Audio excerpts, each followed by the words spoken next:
Welcome to Board Gamers Anonymous, episode 171, Board Game Geek Hotness. We'd like to thank our brand new Patreon backer, Carmen, for joining Team BGA. You rock.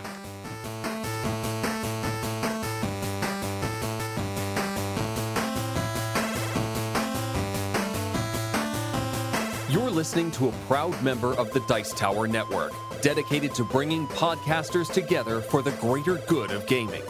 It's sort of like Voltron, but with better lip syncing. Find out more at dicetowernetwork.com. Welcome to Board Gamers Anonymous, the podcast about board gamers and the insane fun we have at the table together. This is Chris. And this is Anthony. Anthony, it's coming up. We're going to go to Origins. It's going to be a ton of fun. Are you excited, man? I really am. Yeah, I mean, it's funny because I don't really think about it too much going up to the con. May is a crazy month. There's all these birthdays and all this stuff going on. And then all of a sudden, usually around this time of month, the last week or two of May, I'm like, wait a second. It's con season. I get to leave. My birthday is coming up. That means board games. And it helps that I had like an actual board game day this weekend, which is rare for me. But it really sunk it home for me. Like, we're going to Origins. We're going to play some games. We're going to get some new games. It's going to be awesome. So yeah, I'm psyched. Yeah, it's if you haven't been to Origins in Columbus, Ohio in June, it's a very different con than probably any of the other cons.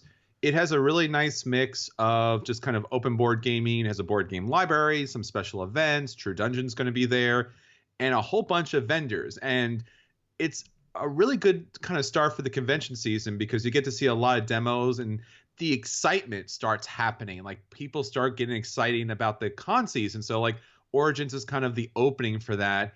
And you can kind of feel the energy in the air, like what's coming next, what's happening. It's a lot of good juice that happening in there. Yeah, and it's not like a big crazy con. That was the thing. Like, I've been to Origins and Gen Con now, and I've been to PAX and a couple others, and it's like squarely in the middle. It's big, but it's not huge. It's small, but not too small. Like, you get a nice mix of the new games and the publishers, but also plenty of options to play games. And it really is like that middle zone that I'm aiming for. I mean, the small cons are awesome because you just play games the whole time, but like for actually getting into new stuff and getting psyched for the summer, this is it. What's really funny is we started our like major con with Gen Con. Yeah. Especially when it was like packed in that tiny space and there was just tons of people, and we came out of that like broken and exhausted and spent. And then the following year we went to Origins. We're like, all right, we got to get up early. We got to get good shoes on. We got to get through, run through, do this. And then everyone's like, hey man, what's going on? It's good to see you here. It's just take your time. Just stroll, man. It's all about strolling. It's fine. It's cool, dude. And you're like, oh, all right. You sure? You're like, yeah, it's fine. You're like, oh, okay. And then eventually you get kind of used to it. It's definitely a different experience. Yeah, that first Gen Con was kind of a headache. Like, yeah, I remember it like well, but I took a 10-hour bus in. Drew took like a 19-hour bus in. I flew. Daniel drove up from like Alabama, and you flew in. And then we literally did trains. Trains, planes, and automobiles. Automobiles. Yeah. And then like your feet got destroyed by day 2. Yeah. I missed my plane on the way out, so I had to like book an extra hotel room before I left, and then like packing all the stuff up so we could actually bring it home. And don't forget the hotel itself. Oh my gosh, like out in the middle of nowhere, it was The Shining. Oh my gosh. Yeah, that was not the best first con experience, and yet we still had fun, so we went back. Yeah, we did. We had a lot of fun with that. Well, Anthony, talking about fun and cons, do we have anything of interest that's going to be fun coming up for BGA at Origins? Yeah. We've been trying to plan this for a little bit, so we don't have like finite details yet, guys. But on Thursday night, which is the second day of the con, the first day that the exhibition hall is open, so day 2/day 1, depending on when you show up. But Thursday night, we're going to be doing a meetup. So we're going to be picking a restaurant. We're talking to the restaurants right now. So we're going to let you know which restaurant that is on the next episode, but also on Facebook. So we're going to put an event up on the Facebook page, and you can check that out and sign up and let us know that you're interested in coming. But really, we just want anybody who's out there listening who wants to hang out Thursday night at Origins. We're going to be doing that. So probably around 7 o'clock or so, in about an hour after the hall closes, we're going to head over, grab some dinner, hopefully hang out with some awesome listeners. It's going to be a lot of fun. And then, just have a chance to say hi and, thanks for listening. And how about this awesome con, right? Absolutely. So check on Facebook and our website, obviously, boardgamersanonymous.com for more details. If you're a Patreon backer, patreon.com/BGA, you're already on our Slack group. So you're going to get that information as it happens. So keep on to us with all of that stuff, and we'll get to see you at Origins. All right, Anthony, we also have some other great stuff coming up for people who won't be at Origins but want to get involved. So what else do we have? All right, so big episode coming up in the middle of June. This is our 2018 World Cup of Science Fiction board games. These are games that take place in a science fiction universe in space, and there will be 32 of them broken up into 8 groups of 4, and then we're going to basically do the double elimination similar to the World Cup, where 2 teams are going to come out of each of those pools, create a bracket of 16 until we have 1 winner. We did this 4 years ago. If you want to check out episode 30, we did fantasy games. I'm not going to spoil which one won, but it was a bit of a surprise. We had some controversy on the episode. Drew threw some wrenches into the mix, as he often does. And it was a lot of fun. So we figured, why not do it again? And this time, let's have a contest. So if you go to boardgamersanonymous.com, and it should be the second or third item at the top of the page, or you can click the link in the show notes for this episode. There is a entry point on that page to pick the winners that you think are going to come out of each pool. So what you have to do is you log in, use your Facebook or your email or your Instagram or your Twitter, whatever you want to use to log in, and then choose 2 games from each of the 8 pools that you think are going to advance to the final round, and then also pick a game that you think is going to be the ultimate winner. You get 2 points for every game you pick correctly from the pools, and then 5 points if you pick the ultimate winner correctly. And then whoever has the most points, I think it's a maximum of 37 points, whoever has the most is going to win a game. The list of games you can win is right there. It's all the Sci Fi games from the list that are currently in print and within a certain price range. And we will ship that out to you if you win this. So make sure you hop on there and join. It's real quick. It's real easy. You don't have to do a whole lot. Just tell us which games you think are going to win, and we will enter you in the contest. All right, so more games from the Gaming Podcast. Anthony, let's get on to our question for the week. Okie doke. So honestly, a lot of these questions of the week are me having a particular moment at game night and thinking, man, what do other people do in this situation? And so this was me playing Nusfjord the other night. This is a new game from Uwe Rosenberg, and it's about fishing and, I guess, cutting down trees. I'm not really sure. There's wood and fish and money, and it's an Uwe Rosenberg game, so theme it's in there somewhere. But the money, specifically, the $1 pieces, are the tiniest little pieces you've ever seen in your life. There's a picture up on the Facebook page. You can see them, but they are seriously too small, and they fall on the floor. You lose them forever, and then you run out of money. So I'm going to upgrade them. I'm going to replace them. And so I asked people, what game components have you replaced in your own games and why? Selena said cottage garden. She replaced the cats with fairy garden animals and also found tiny pots that work nicely. She also bought a set of scythe metal coins to use anytime I pull a game out that has cardboard money, which I will also do because the cardboard money sucks. George mentions lots of bits on Scythe because Scythe. He also found minis to replace the chits in Mice and Mystics, and some little keys to replace the cardboard ones in Abyss. James mentions replacing paper money with poker chips, especially in Power Grid. Jen mentions terraforming Mars player mats, which I think we've all done at this point. Hopefully. I have, personally. Jesse mentions Lords of Vegas, again with poker chips. I think poker chips are a very common upgrade, and I wholeheartedly agree with that. And then Stuart had one of my favorites, which was bottle caps for Hit Zeroed, which has bottle cap money in it, as well as Fallout, the board game, which also has bottle cap money. So, for me, it's going to be money. Anytime the money is too small for me to actually physically hold, I need to replace it. It doesn't have to be metal, just something slightly larger. Yeah, money tends to be a big issue, especially if you happen to have an older game that has paper money. And typically, poker chips is the best replacement. I know Dave, our friend, has a great set of poker chips. They're fairly expensive, but if you're going to use them again and again, that's really a good investment. Beyond money, for me, one of the biggest problems with board games, and might be surprising, is sometimes the score track.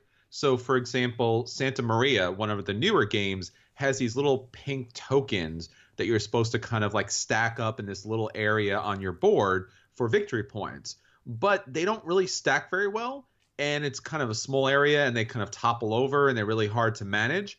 And in particular, another game, a little bit older, Stefan Feld game, Rialto, has a terrible score tracker.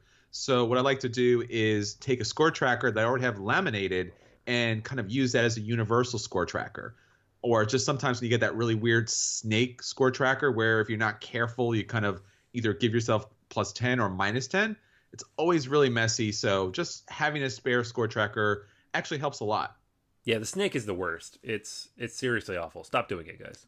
Yeah, it's really problematic, especially when you're concentrating on the game and you just go to move the piece, and that's just not a good. All right, so that's everything for our question of the week. Anthony, it is time for our favorite segment where you try to make me buy games and I try to make you buy games. So let's talk about our acquisition disorders. What do you have for us this week? I might win this time. I think you might. Yeah, I think I got you this time. Damn it. Yes, I got to it first because I knew I got into the spreadsheet and I saw you hadn't added it yet. And I was like, I got there first. Damn it. So mine is On Mars. This is the new Vital Lacerda game.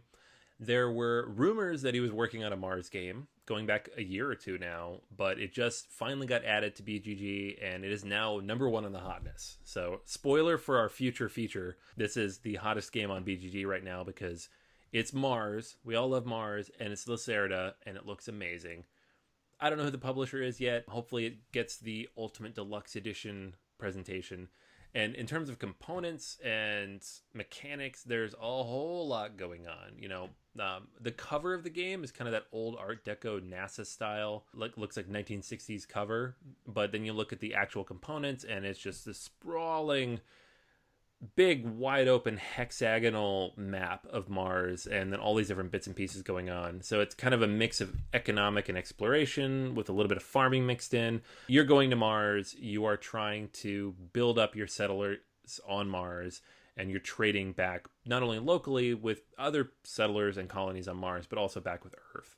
So a lot of stuff is going on here. It's about colonizing Mars, it's about researching on Mars, it's about exploring, all the good stuff. This is one of my favorite themes right now, and it's ironic because a lot of games have come out recently with a Mars theme, and in my opinion, less than half of them have done it well.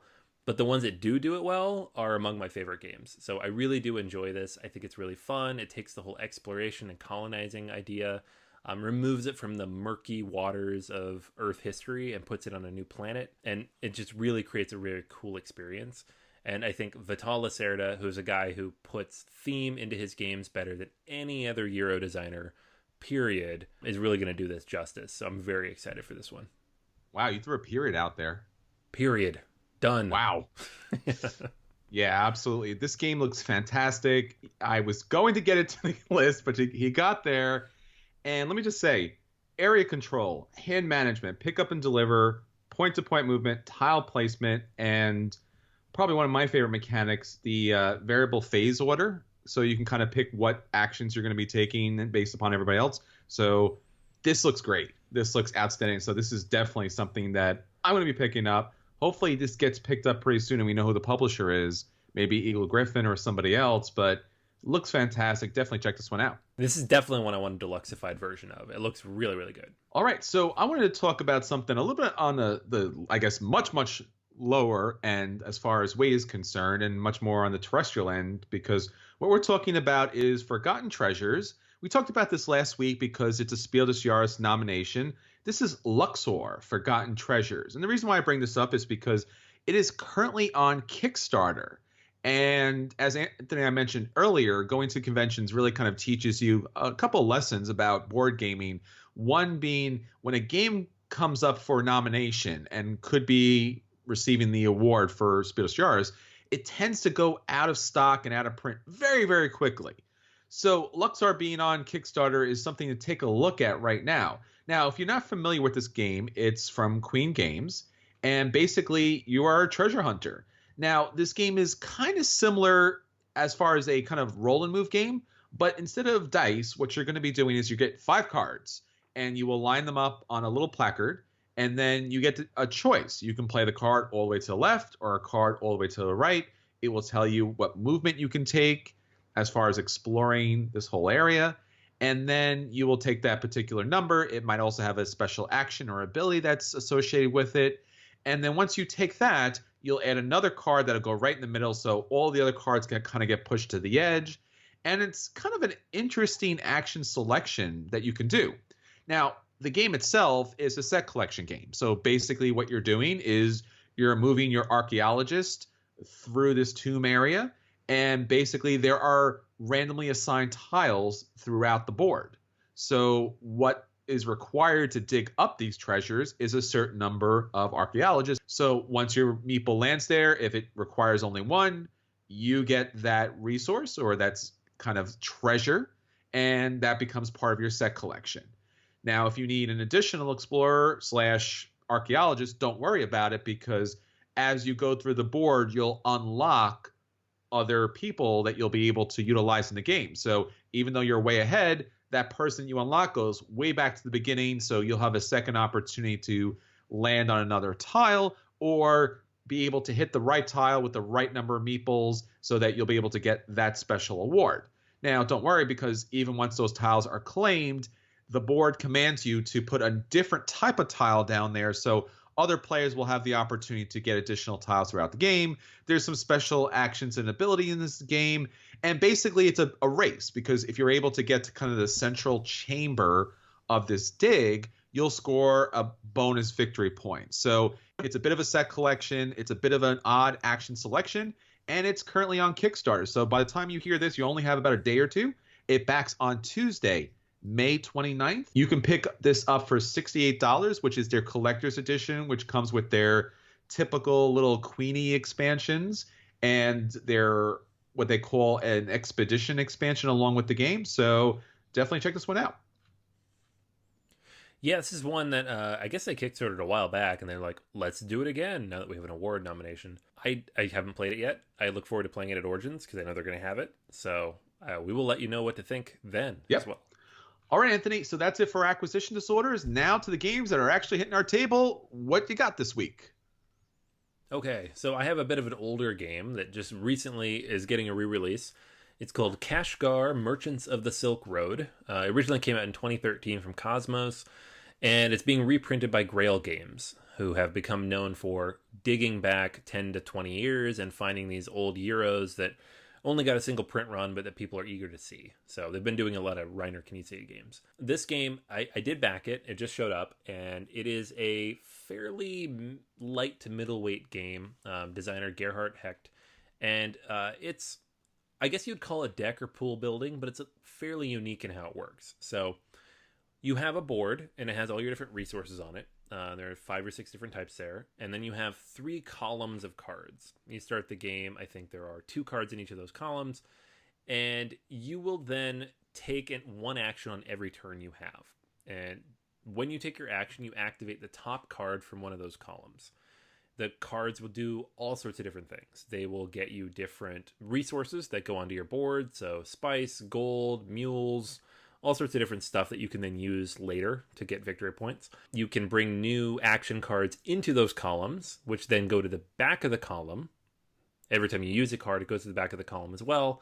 And then obviously you have to cycle through that column to get to that card again and use it. You can also fulfill different delivery request cards. Some of these actions allow you to fulfill these cards that are going to give you victory points. You basically turn in the different resources you've built up and complete a victory point condition. And other ones let you get rid of cards from your columns. So like thin it out a little bit and ideally get to the better actions quicker. And that's about it. It's a fairly quick game. It takes half an hour to an hour. The game goes until somebody hits 25 points. Then you finish the round and see who has the most points total. They describe it as like an open deck builder. So everybody can see what you're building and the cards are always available to look at. And you know when they're coming. And you can kind of maneuver and build around it. And it's very, very interesting. You know, it's one of those kind of lighter weight economic games that kind of fits in that middle area. And these are the kind of games I really enjoy for fillers because they are quick, they're relatively simple to teach, but they have a lot of depth to them when you really dig into it. And I've had a lot of fun kind of, you know, exploring different strategies and the different types of cards that come up. in this game. There's a lot of depth to it, despite the fact that it's a relatively short, relatively simple, and relatively low-key game that you can play, in 30 or 45 minutes between two larger games if you have a long game day. So yeah, I'm full-heartedly recommend this game. I think if you're looking for a little bit heavier, more interesting, filler-ish kind of game for $30 or less, Kashgar is well worth picking up. So I give it a buy. Definitely check out Kashgar if you get a chance to see it when it hits the stores from Grail Games. Yeah, this game actually has pretty high game quality as far as the components and the artwork is concerned, considering it's an older game. Yeah, I mean, part of that too is Grail Games, they'll reprint the game if it looked good originally, and if it didn't, they'll make it look better. Like the version of Medici they did last year was amazing. The original version of Medici was not. Yes. So that's a game that I'm very happy I own and I'm happy to bring out, where the old one was not, even though it was, again, a Grail game. So them bringing all these games out really makes me happy. They have a couple more from Knizia that are coming soon that I'm pretty excited about. And hopefully they keep doing it, because it's cool to get these really, really under-the-radar games that deserve to be printed out. Absolutely, and it looks like a great one. All right, Anthony, well, I want to talk about something that's not as old, but it's been around a little while. This is Seven Wonders Duel Pantheon. Now, Seven Wonders Duel we've talked about a lot. We both really enjoy that game a great deal. If you haven't played it, first off, Seven Wonders. It's a civilization-building game using a deck of cards that you're drafting throughout the game. Now, Seven Wonders Duel does it a little bit different. First off, it's just a two-player game. You're still building wonders. You're still building a tableau of resources, victory points, science, technology, and military. But it involves a interesting little setup where the cards are laid out in such a way that it kind of creates a little diagram where by taking a card, it could possibly reveal another card that will be available for you. It's a great game. You can listen back to our review. Anthony and I both love it. It's a top 10 game for me. One of my favorite games. Now, with this expansion, what you're adding is the different pantheons of gods that come with these different Mediterranean cultures. So what we're looking at here is a couple of different things. It obviously adds some new wonders to the game and some new tokens and a couple of new cards. But this is once again another game from Anton Bowser and Bruna Cathala. And the main part of it is obviously going to be this beautiful little cardboard piece that really nicely fits into the already set up board, where it's going to be this like godly ethereal realm. And at the start of the game, there are going to be tokens assigned to certain cards. If you pick up that card with the token, you are going to be able to choose from the different pantheons to place a god across this kind of heavenly area. Now, based upon where you place this god, you are either making it cheaper for you and more expensive for your opponent, or vice versa. So if you put out a god and you're like, this god's not really great for me, I'm going to put it out for my opponent because I don't think he'll need it either. Whereas this god is really powerful and it's a really good god to get, so I'm going to put this on my side so it's cheaper for me so I can pick it up later and more expensive for my opponent. I really, really like that mechanic, the strategic decisions of where to put something. It kind of reminds me of like almost placing things in a particular market. So you place these cards up top. There's going to be 6 of these different cards, 5 gods, and this one kind of like door card, which is going to allow you to kind of pick from the rest of the gods at double the price that's landing on. In addition to that, there are some new temple cards that replace the guilds that come into play that are basically a set collection that's going to score you a lot of points. There's some additional technologies that are available possibly. And once again, it's everything that Seven Wonders Duels is, but it adds an extra level to it. Now, I'm a big fan of expansions. I'm a big fan of Seven Wonders. I am a huge fan of this artwork. These super kind of tarot-sized cards are beautiful with the different gods on them. This is definitely a buy. Seven Wonders Duel Pantheon is a buy. But what I'm going to say to you is, if you love Seven Wonders Duel, you don't necessarily need this. I don't feel like it fixed the game because I think the game works perfectly. It's definitely more of the same, but it's not necessarily something that like you're going to play with it every time. I feel like the base game is a great game on its own. And while I do love expansions, I could play with this or not play with this and still have just the same great experience with it. Yeah, man, this is a tough one. Like, I've had this expansion since it came out, which is almost a year and a half ago, and I played with it twice, and I haven't brought it out since. Like, if I feel like if you have a dedicated partner that you play Seven Wonders Duel with all the time, then eventually adding this in makes perfect sense. But if you're just bringing it out as a filler, if you bring it to game night to play 2-player, if you play it with your spouse or partner, like, it just doesn't really need to be there. Like, it's a funny thing. Like, you have a perfect board game, a near perfect board game for 2 players, and then they add this expansion, which is good, but was never needed. And it makes it really hard for me to know what to think of it. I give it a play personally because it's not necessary at all, and I don't really play it that much. I'm happy to own it, but I wouldn't say pick it up unless you play this game a lot. I would say the one thing that kind of sets it apart, makes it a buy for me, like that you should have this part of your collection, is 2 things. First, deciding where those gods go, where those special abilities go is really kind of fun and like stressful, because where am I going to play something that might be good for me but bad for my opponent? And the second thing is, you don't get a lot of those unique special ability mechanics unless you happen to either go all science or get lucky enough to get science tokens, because I like that kind of like, here's an additional asymmetrical mechanic that comes into play. So a lot of the gods actually give you that. So if you're for whatever reason not getting the science tokens, at least you're going to get those mechanics through the gods. That is a good point. I will say I do agree with that, because the science in a 2-player game can only go to one person. So yeah, you can just lock somebody out and like they're getting science token, you're trying to stop them, and you never got one of those like, hey, if you do this thing happens. So, all right. Yeah. All right, Anthony. So that's everything for our At the Table. It is time once again for the hottest segment in the world in board gaming, BGG Hotness List. So why don't you take it away? Yes, let us continue our borrowing from Board Game Geek. Huzzah! Huzzah indeed.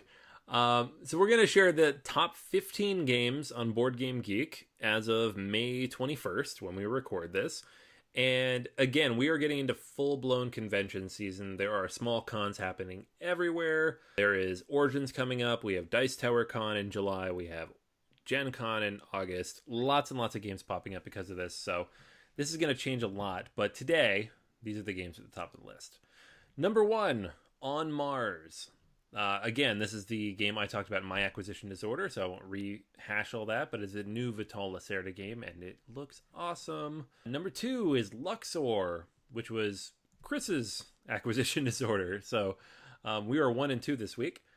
And so again, we won't rehash everything about that game as well, but again, both look very good, and that one up for this Spiel des Jahres this year. Number 3 is Bargain Quest. This is a game that was funded on Kickstarter. It is an auction and bidding card drafting game. It is relatively light on the age range. I think it's more on the kid side, and it is probably just now getting into backers' hands. So you're going to see a bit of a surge here as people are looking at it and reviews are coming in, and some fairly decent feedback. It's got a pretty high rating so far, so definitely one worth checking out. Number 4. Guess what it is, Chris? What is it, Anthony? It's Gloomhaven.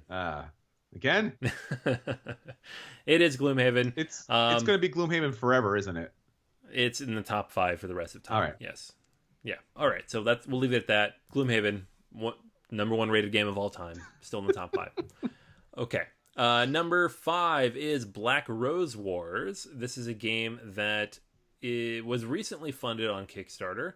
You know when you go to BGG and you look at the mechanisms list and it has like 10 mechanisms on there? That is this game. Yep. Oh, so, okay. We got a lot of high ratings. People are very excited about this game. It's only got about a 3 rating or 3 weight on it. I don't know what to think about it. It's miniatures. It's action, movement, programming, area control, area movement, campaign, battle-driven, deck building. It's got everything in it. So it'll either work really well or it won't quite work. We will see when it ships. Crisis at Steamfall. This is a new game from Kickstarter out of Poland from BD Games is on Kickstarter right now, so that's the reason it's up here so far. And it is one of those exploration type of games. It's got a cooperative and competitive mode built in, so for me, that's always kind of a red flag. One of those is going to be good, the other one maybe less good, so we'll see kind of how it pans out. But it's got beautiful looking artwork, a lot of cool looking mechanisms in it, so we'll see how this game plays out. 1 to 4 players, which is always interesting to me personally, so excited to see how that plays. Number 6 is The Seventh Continent. This is the sprawling adventure game that originally released about 2 years ago, but had a second Kickstarter that just shipped in the last few months. I personally have my copy sitting here in the corner that I have yet to kind of pull out and get to the table, but I'm very excited to give it a shot. It is one of those games that's risen into the top 10 on BGG, and I would like to see why. So the next one on the list here is Hellboy, the board game. This is exactly what you think it is. It is an exploration and adventure game set in the Hellboy comic book universe. It's not based on the movies, it's based on the comic books. So if you've read all those comic books from Mike Mignola, you'll recognize the different stories and kind of quirky characterisms that you have in Hellboy and his various compadres in that universe. It's similar to the movies, but it's very, very different and has a lot more to it. So I'm kind of excited to see this one. I didn't back it, but I'm excited to see what they do with it. Next up is another perennial game, number 5 on BGG, Terraforming Mars. It's one of my favorites. It's probably going to bump up a little bit higher when the app comes out here in the next few weeks. We played the app. You can go back and listen to a couple episodes ago. We played the early alpha beta version of it, and it seemed good, right? Yeah, it seemed fine. Yeah. So we'll see how they build that out when it gets to like online play. Next on the list is Arkham Horror, the card game. This is almost always on this list. It's number 20 all time. It also just had a big deluxe expansion release about 2 weeks ago, so the next cycle of stuff is coming for Arkham Horror. It is, in my opinion, still the best of the LCGs, regardless of competition or co-op. It's just really well built, very strong cooperative play, lots of good story elements, and every single piece that comes into the game has a new mechanism or something that tweaks it a little bit and makes it interesting. So, well worth checking out if you like solo co-op play. The next one here is Lost Cities Rivals. This is a new take on the Lost Cities formula with 2 to 4 players this time. The original Lost Cities is a 2-player game only, probably one of the best 2-player games around. There was a Lost Cities board game as well that was not really as well received. This is kind of a new take on that. So a new chance to turn that Lost Cities. You have a deck of cards and play them out and see what happens in this kind of auction bidding set collection mechanisms in a new system. So we'll see if it works this time. The board game's not bad. It's just the card game's better. We'll see if Rivals is a little bit better still. Next up is Azul. Azul has been up here for a while. It is also nominated for the Spiel des Jahres, and it's personally my pick. I don't know where it stands against the other two, but it's a very, very good abstract. Next on the list at number 13 is Imaginarium, and this was on our acquisition disorders probably 3 months ago. It's a new Bruna Cathala game from Bombix, and it is also on Kickstarter right now. Just went up and seems interesting. It's got all this crazy kind of out there dream world mechanisms going on. It's a worker placement game at its core, but it has some interesting ideas built around it. I'm interested to see how it plays out. As a game on Kickstarter, of course, we can't see how it plays out except in their marketing materials, but it does look very pretty, and we'll probably see it sometime next year after it kickstarts.